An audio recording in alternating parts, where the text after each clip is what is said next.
ఏంట్రా ఎక్కడున్నావు? ఏమైంది? 10 లక్షలు డబ్బులు పోయారా? ఎలారా? నా దగ్గర పనిచేసి కార్తీక్ గారు తీసుకెళ్లారా. మరి కేసు ఏమైనా పెట్టావా? దొరికాడా? పోతే పోనీరా. పోతే పోనీ ఏంట్రా, ముందు కేసు పెట్టు నువ్వు. ఎంతైనా మనోడే కదరా. మనోడా? మనోడంటే? అదే మన సామాజిక వర్గం వాడే కదా. ఓహో, అందుకు వదిలేసావా? మంచిదైతే.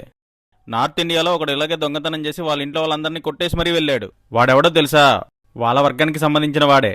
ఇప్పుడు దానికి దీనికి సంబంధం ఏంట్రా? వాడు దొంగతనం చేశాడు, పారిపోయాడని చెప్పి వదిలేశావు. రేపు పొద్దున వాడు నీ ఇంట్లోకి, నీ ఫ్యామిలీ జోలికి వస్తే వదిలేస్తావా? అలా ఎలా వదిలేస్తాన్రా? వాడు కనుక అలా చేస్తే వాడిని ఏం చేస్తానో నాకే తెలీదు కదా. మరప్పుడు కూడా మనోడని చెప్పి గుర్తుకు రాలేదా? లేక ఫ్యామిలీ అంటే పౌరుషం పొడుచుకొచ్చిందా?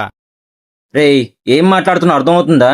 నేను కరెక్ట్ గానే మాట్లాడుతున్నాను రా. ఇప్పుడు నువ్వేం చేయాలో నువ్వే తెలుసుకో. అన్నిటికంటే ముఖ్యంగా మనం మనుషులను గుర్తుంచుకుంటే చాలు. మనోడు మన సామాజిక వర్గం అంటే కుదరదురా.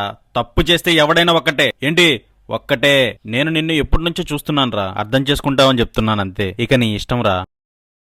మరి ఇప్పుడు ఎలారా? వాడు ఎక్కడున్నాడో కూడా తెలియదు మనకి. రాత్రి పని మీద బయటికి వెళ్తుంటే వాడు కనపడ్డాడ్రా. డౌట్ వచ్చి పట్టుకుంటే డబ్బులు వాడు నా దగ్గరే ఉన్నాయి. ఇంకా ఏంట్రా నిలబడున్నావు? పద పోదాం. ఏం చేస్తావరా?